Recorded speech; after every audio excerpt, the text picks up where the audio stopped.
Hello, good afternoon, good evening. Welcome to St. James Cathedral in downtown Chicago. I'm Robbie Ellis, and I am your host for this pre-concert talk for the Rush Hour concerts.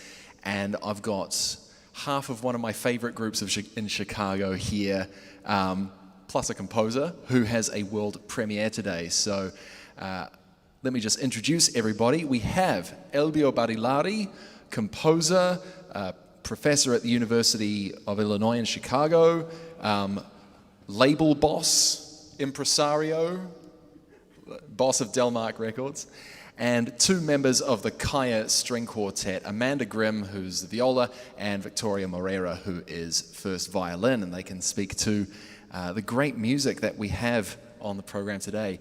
Amanda, I thought start with you. How's the post-pandemic, or at least the way out of the pandemic been for the quartet? We have had a fine time. We're really getting back into gear these days. We have a lot of concerts coming up where we get to play this great music. This is the premiere of Elbio's piece that we're doing today, but we have performances coming up in a couple of weeks. So we're really getting back into gear, and we're thrilled to be back here and playing for you all in person. It's been a tough year, but you know, we're back and we're here, and we're very excited about it. Cool. Let's talk about the music a little bit. We're going to start out of order, as it were. I'm going to cover Puccini, who most of us are familiar with, composed a lot of opera and composed not so many string quartets, but it's really a lovely piece, Crisantemi or Chrysanthemums. What can we expect if you've never heard the piece before? I would say you're up for a moment of reflection. Of course, the piece has a story. Puccini is not a composer for string quartet, so I think that the way he wrote this piece definitely speaks to the soul. I would say it's a journey, and it's like a 4 to 5 minute journey, but it's a really beautiful piece. It ends in a C minor chord, kind of on a pause. But we're going to take the program to a completely different character after that. So, at the end of the concert, we've got, Astor Piazzolla, tango composer, bandoneon player from Buenos Aires in Argentina.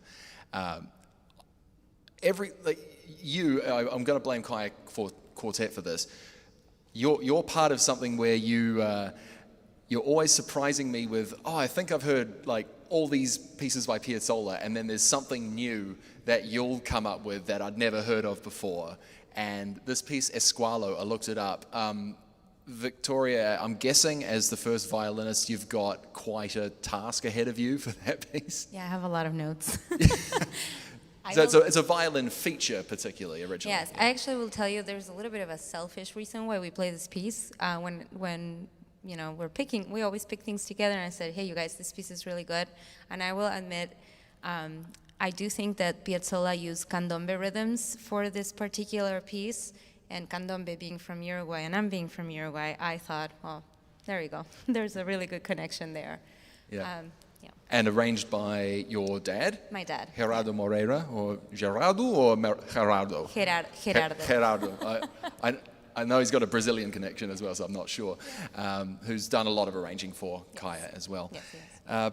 Then, as a composer who I'm not too familiar with, but Amanda, I think that was you telling me this lovely story that you were on tour playing this piece in the Quad Cities. It's by Mexican composer Miguel Bernal Jiménez, and it's got some folk tunes in there that were recognized.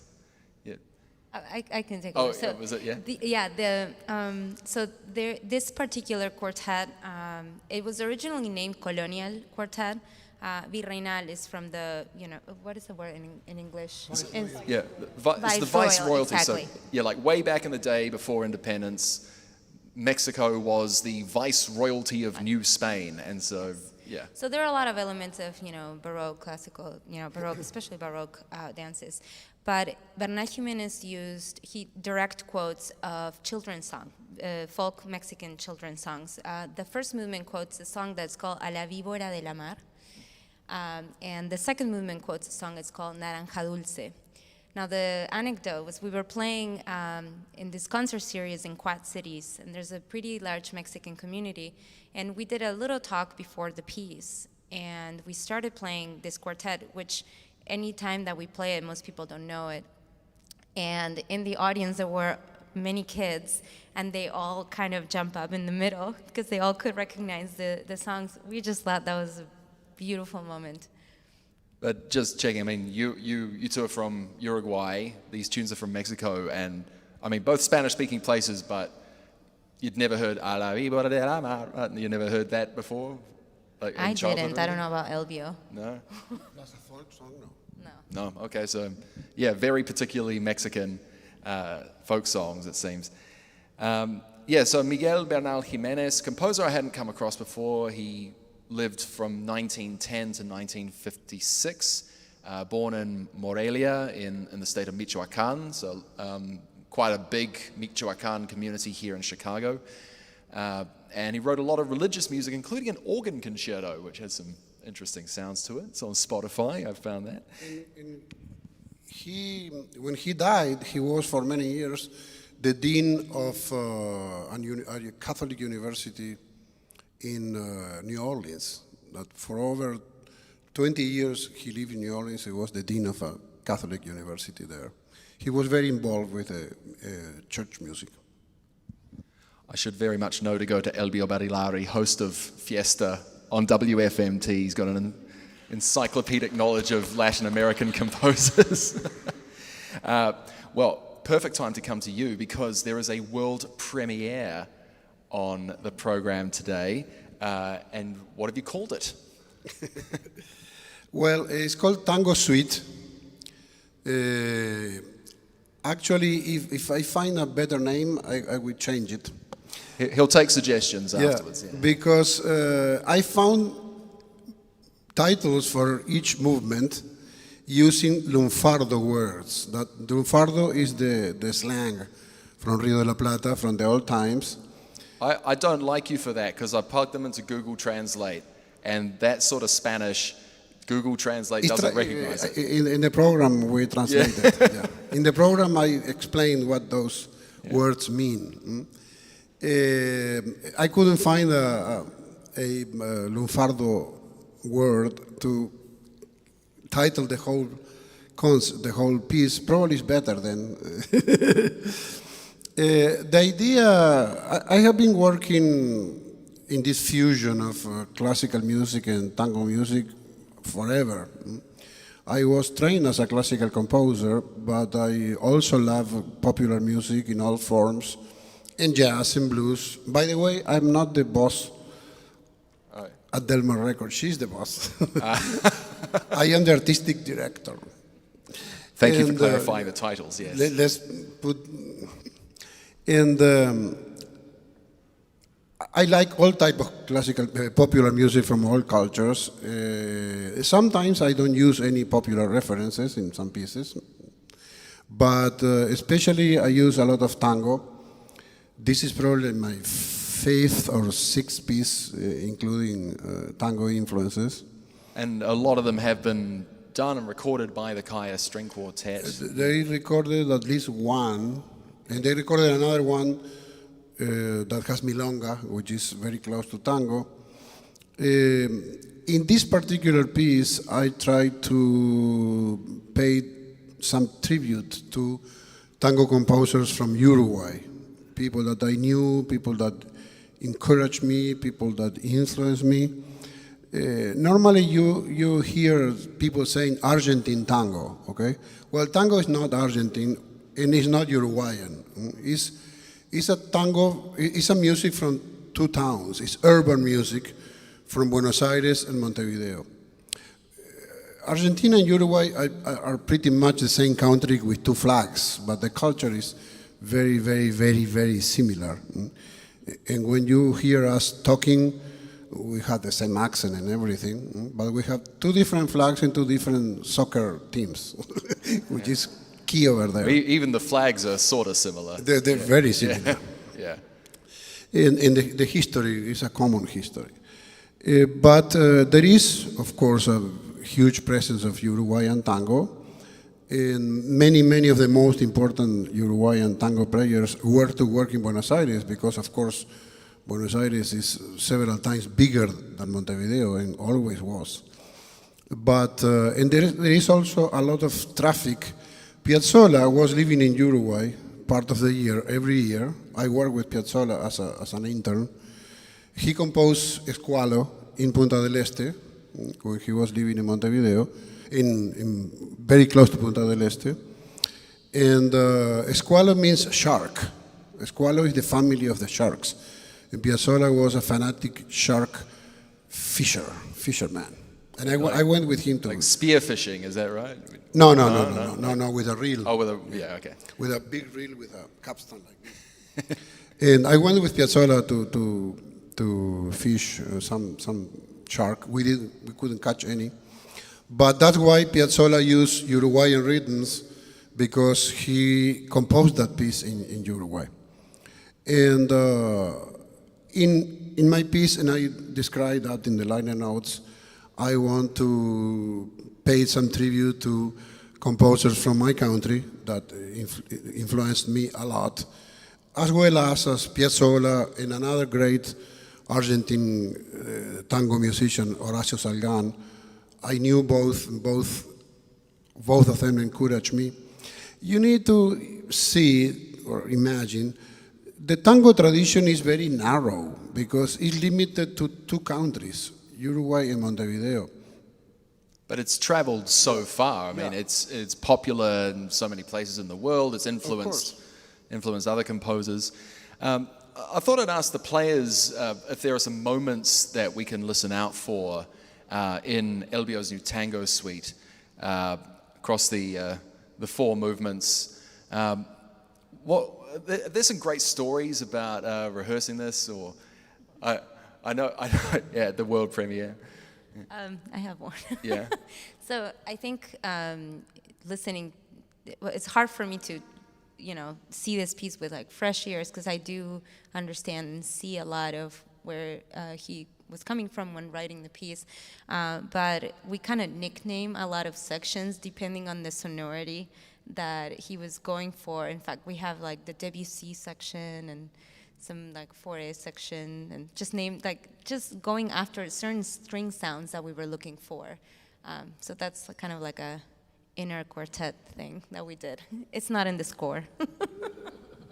So you're kind of hearing sounds of Debussy, Ravel.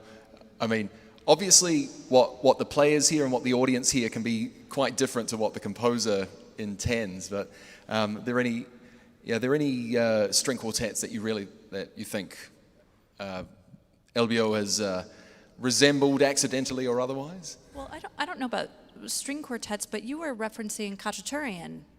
Yes? Yeah.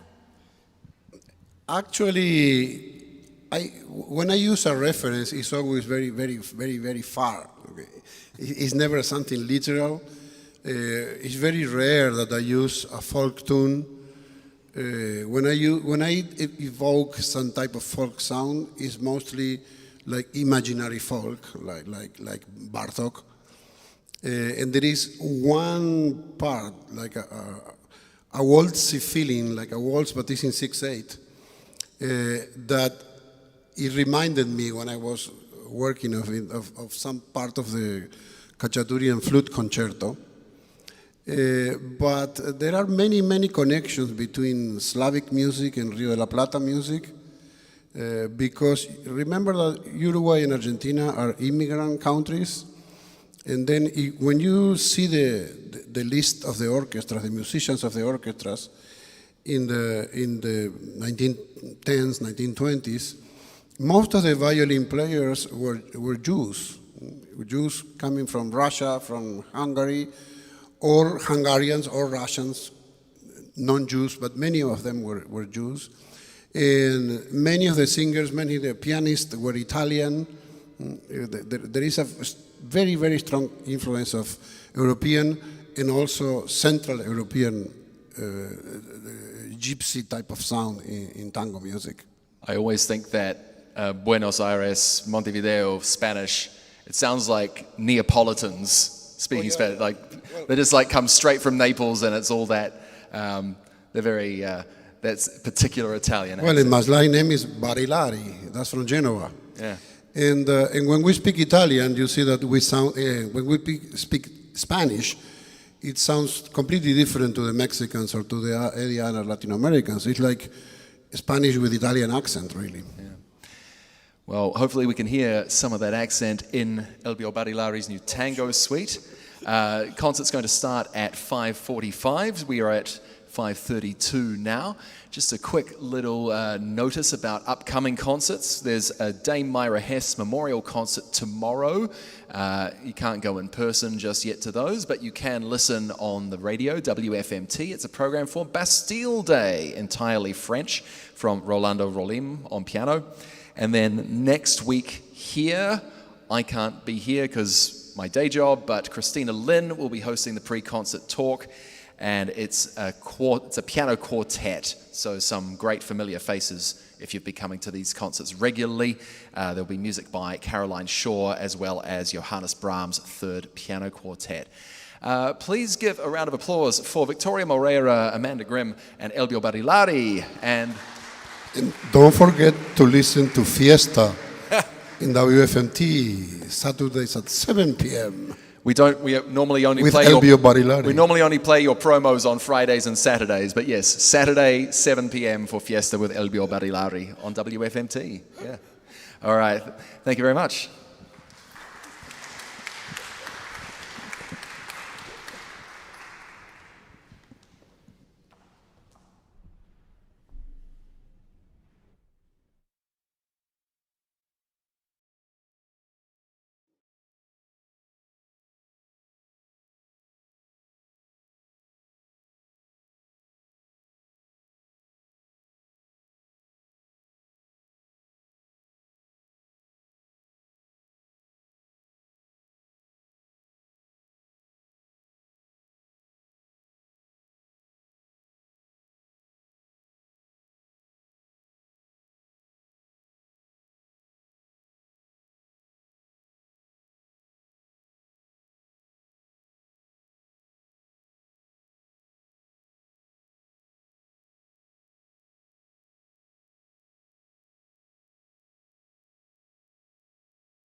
Hello, bienvenidos. Welcome to St. James Cathedral, this Rush Hour concert. I'm Robbie Ellis.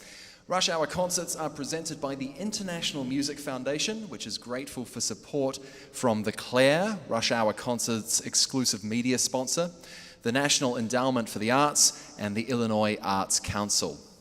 I'd like to acknowledge the presence today of composer Elbio Barilari, whose Tango Suite is receiving its world premiere at this concert, alongside the music of Miguel, Bernal, Jiménez, Astor, Piazzolla, and Giacomo Puccini. And now please welcome Victoria Moreira, Naomi Culp, Amanda Grimm, and Hope DeCelle, the members of the KAIA String Quartet.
Thank you.